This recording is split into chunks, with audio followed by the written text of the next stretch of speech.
Just imagine for 2 seconds putting Captain America in a symbiote trying to be like a super soldier symbiote type of thing, and this is what you get. There's this project known as Project Rebirth 2.0, the government's attempt to create a new super soldier based on Spider-Man's power, one even better than Captain America, obviously, because he's strong. Spider-Man is just strong than Captain America tier. They ended up succeeded. The guy known as Flash Thompson, former bully, war hero, #1 Spider-Man fan, he ended up bonding with a symbiote, becoming a U.S. military operative. At first, their symbiote was strictly controlled with drugs. Flash Thompson was not allowed to wear the suit for too long because of the danger and nature of it. However, the bond became pretty cool and their bond grew. He would end up defecting from the military after Project Rebirth 2.0 was shut down. This is when Venom and Flash developed their bond. This is different than the same. Some even debate if their partnership surpassed even Eddie's bond with each other. It's evidently been purified. He's more powerful than ever. He even went from being like a street type of hero, like not necessarily saying he's street level like Super Soldier tiers, but he's always been above Super Soldier tiers. But usually, you know, symbiotes or Spider-Man handle stuff in the street. Even is better prepared to handle cosmic threats. Ended up being Avenger and is most recently Cosmic Protector as one of the Guardians of the Galaxy, as well as a Space Knight in his own right. He's got all the standard abilities: strength, super speed, durability, regeneration, shapeshifting, changing his mask to give himself more punching power, tendrils, webs, stuff like that, like other stuff Venom does. This is included to, but not limited to, wall crawling, web shooting, agility. Like this picture literally sums it up for you. Lifting up a tank, you know, the standard stuff. So that's kind of like showing some feats here before we even get started. Like, it's so cool seeing how Venom use guns and stuff and has marksmanship, but that's none of my business. It's like, do you really need your guns? You know what I'm saying? Agent Venom reporting for duty, but how strong is he? Let's get it.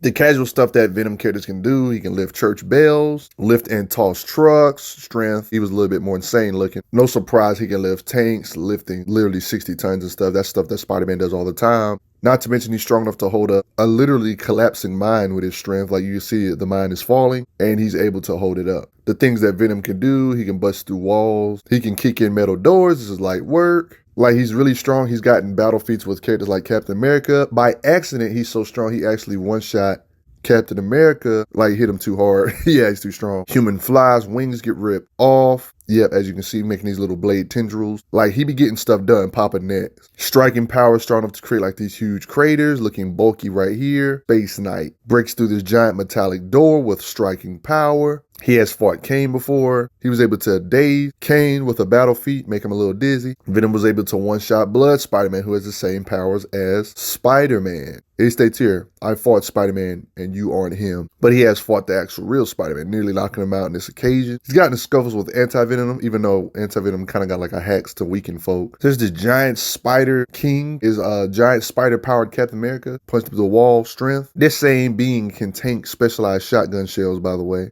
They meant to blow through 5 feet of steel, but yet Spider King was able to take this. There's this time Carnage was Sonic weakened. You know how symbiotes get with loud noises and Sonic. You know, got him on the ropes here. Does this in a battlefield against Carnage, decapitates him in the process. He can do all the things normal Venom can do. He can destroy Spider-Man's jet with a couple hits. He's gotten in a tangle with Ironclad. Like, what the heck is happening here, yo? This dude be fighting Hulk, but that's none of my business. Just take this like a grain of salt. He just knocked him back, you know? Making this like implying he's hurting him. Implying. It's implied he can get in the Slugfest, was like one of the most powered up versions of Venom of all time, Thompson. Implied to be able to hurt him with his punching power. Seems to be like blood here, kind of, or slobber. Scuffle with Damien Hellstrom. Does this to a pile driver with a kick. Knocks down Blackheart. Like, what? I mean, this guy is a Hulk tier type of character. Venom is able to somehow draw blood from a Super Skrull with a punch during the Guardians of the Galaxy adventures, pulverizing folk just because he can. This same being that he's pulverizing, Mercuro has taken hits from Captain Marvel, a powerhouse tier. So what are they implying here about Venom? One of the reasons I don't take drawing blood feats too seriously, but like being able to do this to a Hulk tier is pretty impressive. Not trying to say he's a Hulk tier, but yo, why do artists be doing this with these drawing blood feats, man?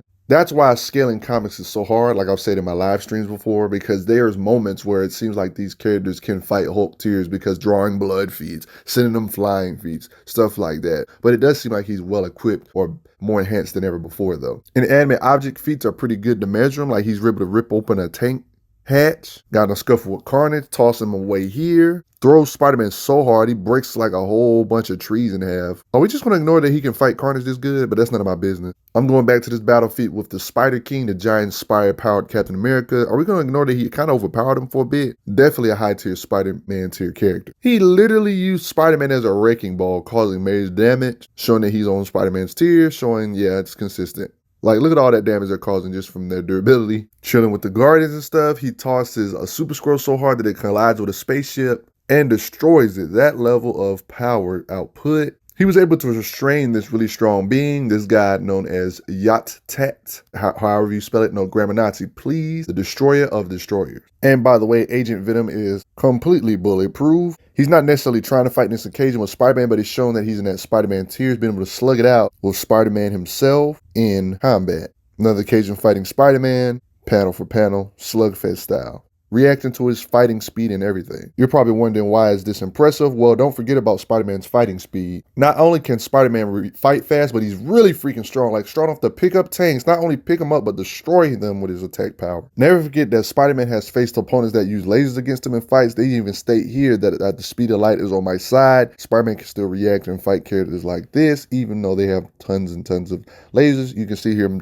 dodging every single attack here, so fighting Spider-Man is impressive. Another occasion of him enduring punch from Spider-Man, but he's kind of giving him some punches work right here, though. Taking continuous blitz punches from Kane, and he's able to fight, react to him, stuff like that. Little scuffles aside, he even got like in a little scuffle with Valkyrie, getting hit out the window by her and everything, webbing her eyes. He even endured a hit from Thunderbolt. Carnage power, Captain America, and The Thing hit him. The Thing. Venom takes a hit from Megatech, who apparently hits harder than Hulk. Okay, take that with a grain of salt. Yeah, it just, whoa. Like, they're comparing these characters to Hulks, and he's got a lot of scuffles with these type characters. Scuffles versus full-blown battles is different, though, by the way. A full-blown battle will be like how Superman fights Doomsday, like for a very extended amount of time, and one can't take down the other. These are like little scuffles they have here, you know what I mean? Took a hit from freaking Red Hulk, even though he was drunk. Like, look how far he got sent flying. Another occasion of being hit by Red Hulk. But don't worry, symbiotes do have a weakness. They have a weakness to sonic and fire-based attacks.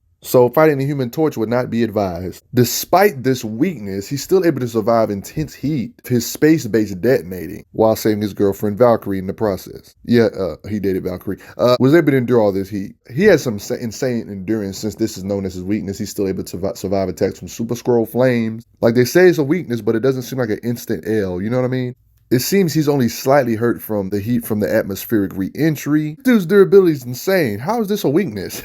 He isn't even that hurt from Ghost Rider's Hellfire chains or flamethrowers from Punisher and Elektra. You know what I mean? Like, bruh. Jack-O-Lantern's flame breath got in a scuffle with a battlefield Jack-O-Lantern. Endures flame attacks from this Jack-O-Lantern. Whatever he lacks in durability, like the top tiers, I feel like he makes up for it in regeneration. Like, kind of how like Wolverine can face top tiers thanks to his claws and the fact that he can regenerate really fast, so it kind of keeps him in the fight longer. I feel like this applies for like symbiote type characters. Thanks to their regeneration, they have extreme resilience. Even if they are outmatched, their regeneration can keep them in the fight. Like how he survived a gamma bomb. He even recovered from a blast that one-shots Valkyrie faster than she can even recover. What? Acid webbing isn't necessarily a guaranteed win, and eating hundreds of sedatives won't take him out either. And yeah, by the way, he can't survive in outer space. Symbiotes. It's like everybody talks about Deadpool and Wolverine's healing factor, but nobody talks about the symbiote's healing factor. Venom can literally heal from large cuts that are deep like that, and he's good. Pointing the gun at him later and everything. Like literally regrowing entire limbs. Guy even regenerated his head even after it got blown off, then spat the bullet out. He's gotten a scuffle with Gamora as well, even regenerated from attacks against Gamora, battle feat against Gamora as well. He heals from having his tongue cut off, and this occasion Kane, I know I keep going back to this battle, respect it. It's little stuff like this nobody notices. Fighting a superior being like Thompson, he was able to get impaled by him, and he heals from that. Imagine being a symbiote tier and you don't have fighting speed. Of course, Venom can dodge bullets on plenty of occasions. He's even fast enough to dodge lightning. This will make his fighting speed massively hypersonic, dodging X-rays lightning. Uses his own guns but dodges fire. This occasion dodging. Even deflects energy weapon back purposely with his chest. I mean, at one time he was getting shot bamboozled. He dodges the tank shell reaction. Dodges a point-blank shotgun blast. Look at that speed. I'm telling you, man, he be fighting some strong people. Like, he got in a scuffle with Valkyrie, dodges attacks from Valkyrie. Respect it. I remember Venom fought Kraven in a battle feat. Why is this impressive? Because it was literally stated faster than eyes track, a blur of motion. They're fighting, both of them are fighting faster than the eye can see, showing that even though you're not necessarily a symbiote character, you still can fight like crazy. And if it states here, don't think, move on instinct. When he does fight Super Soldier Tears like Punisher and Elektra, he blitzed them with his tendrils, just contain them. I showed a little bit of this earlier, but I'm going to show a little bit more. Blitzes them. You know, in the fight with Captain America, punched him a little too hard here. He even speed blitzed Superior Spider-Man and his henchmen in a battle feat using the guns, accuracy, that type of thing. I never really got into shape-shifting, but Agent Venom can like literally shape-shift and change his color scheme if he has to. I mean, that one time he shape-shifted into a police officer, an old lady, into this lady, looked like a flag smasher. Yeah, he can shapeshift into that stuff. He even shapeshifted to appear dead, occasion with the, Ironclad in them, UFO. It was the smart thing to do because it was a tactical advantage. He shapeshifts to keep a low profile. Brett even shapeshifted into the Spider King. I didn't really get on that shapeshifting much when it comes to just combat stuff. He can make his own form separate from Flash if he has to. He can do cool stuff like literally merging Groot into his costume as well. Tell me that isn't awesome. I showed a little bit earlier. Create symbiote puppets to talk to. Honestly, why do they web sling? They can literally just create wings. Like, this is some Majin Buu type stuff. Literally creates a bowl. 5 aliens are inside of it. Enter the Venom mobile. Yeah, Venom car. Don't ask. Of course, in this occasion, fighting Anti-Venom. Of course, battle feat, making blades in the process. It's kind of an occasion of shapeshifting. Perform like a giant hand. Creates a lockpick. This guy literally formed into a giant little ship himself. Like, this is funny. Let that sink in. Literally created a glider for himself. He can literally create weapons strong enough to hold up a church bell. He can use these tendrils to fire multiple guns at once to his advantage. This is the occasion I showed earlier of him dodging that tank shot. He uses tendrils to attack multiple folk at the same time. He does it in this one occasion to wield multiple knives. Respect it. And his webbing is acid proof. You see him blocking acid attacks. Battle feat as well. His tendrils can operate even though he's not in there looking at the tank controls. Okay, what in the actual heck? He tagged like these henchmen with symbiote pieces, kind of like on some mind control them and tell them what to do, kind of like the symbiote takes possession of you type of thing. He is immune to Ghost Rider's penance stare, one of the coolest feats. Using spare parts stored in the symbiote, he was able to make a gun that fast. Look at that. Venom bites off Toxin's hand and cuts off his fingers. He has a big habit of becoming bigger and more intimidating when he's angry or larger or something. Like, respect it. One could say Venom is like Ultra Instinct because it instantly protects certain body parts to protect the host, even if he's not conscious of getting those parts of his body protected. Honestly, Flash is actually a man of valor, man. Like, you can literally see how he thinks, especially in this scan right here. It states here, I sure as heck believe in my country. My name is Eugene Flash Thompson, corporal in the United States Army. Like, you see the tendrils there. My belief in her is why I'm here thousands of miles from home protecting the lives of strangers. During this particular occasion, his bonding time with the suit was limited, of course, right? Never forget that Flash Thompson gives his life saving Peter and his friends from the Red Goblin. In this particular, yeah, I know, Red Goblin. Pretty freaking crazy, right? Flash also got Medal of Honor, recommended for Medal of Honor for his service in Iraq. He was able to create a path through soldiers armed with anti-symbiotic tech. You gotta respect it. Respect his power as Agent Venom. Got that right. I mean, think about it. He became the greatest warrior in this like space arena. At one point, he was the most important U.S. operative. You see, he's a well-trained symbiotic type character. It states here, thank you, Avengers training. He's been through Avengers training, all that good stuff. Of course, he's an accomplished sniper. He can stealthily infiltrate enemy bases, things like that. He's even experienced with guerrilla tactics. Bro, the guy's well-trained. You can see the skills with his marksmanship, even with webbing situations, not necessarily shooting the guns. I mean, think about it. He casually shot down a room full of soldiers without getting tagged. Like, too many occasions of his marksmanship. He's good at improv, aka changing up strategies in the heat of battle and trying to figure out a way out of it even though they didn't plan for it. That awkward moment where Flash is like sparring with Valkyrie. Just a light work, cool sparring session. Respect it. That's what happens when you're well trained. And yeah, he can just regenerate. Getting his legs cut off is no big deal, by the way. And the cool thing is that he ends up even becoming Agent Anti-Venom, and he gets a whole new set of powers, still around the same range with the Spider family members, things of that sort, but better, right? When it comes to his gear, it's the same gear. Like, he has the multi-gun. It states here, this is the multi-gun, specially keyed to your DNA. It costs a lot. Don't lose it. It's also a high-powered sniper rifle. Yeah, it's like you can switch to different guns. It's literally the multi-gun. During the Kingdom Black event, everybody's talking about with the symbiotes, with Noel, all that good stuff. Flash was in this saga as well. One could say Agent Anti-Venom. By the way, he still uses guns, fighting speed, all that good stuff in this big symbiote war, stuff like that. Grenade, throws it. In this event, he even became like an Anti-Venom symbiote dragon. Like, whoa. It narrated here, Flash Thompson was a bully, then he was a soldier, then a superhero, and then he was dead. Now he's a dragon.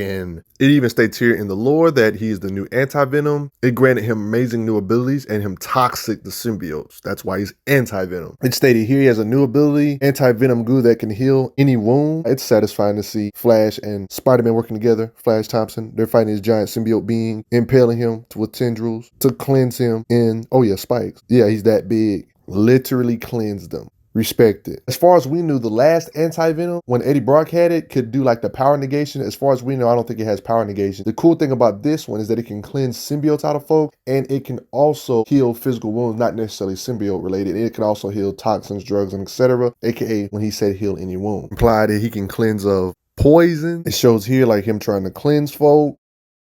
But that's just about do it, everybody. Respect Flash Thompson, Agent Venom, or even Agent Anti-Venom. Respect them. Do you like Agent Anti-Venom a lot? A super soldier mixed with Spider-Man tier strength and stuff like that? With all that training and military stuff, it's pretty freaking cool. Definitely them Spider-Man tiers can lift over hundreds of tons. I've already shown that Spider-Man tier characters or symbiote can lift hundreds of tons. It's like a myth that they can only lift 10 tons based on the feats in this video as well. Lifting up a tank that weighs 60 tons with ease could more than likely do more. Even if you say he can't do more than 60 tons, a 60-ton tank is still more than 10 tons, like the so-called limit that people give him. But post your comments down below. Let me know what y'all think. Check out those doggone playlists. I'll see you guys later. Check out those playlists.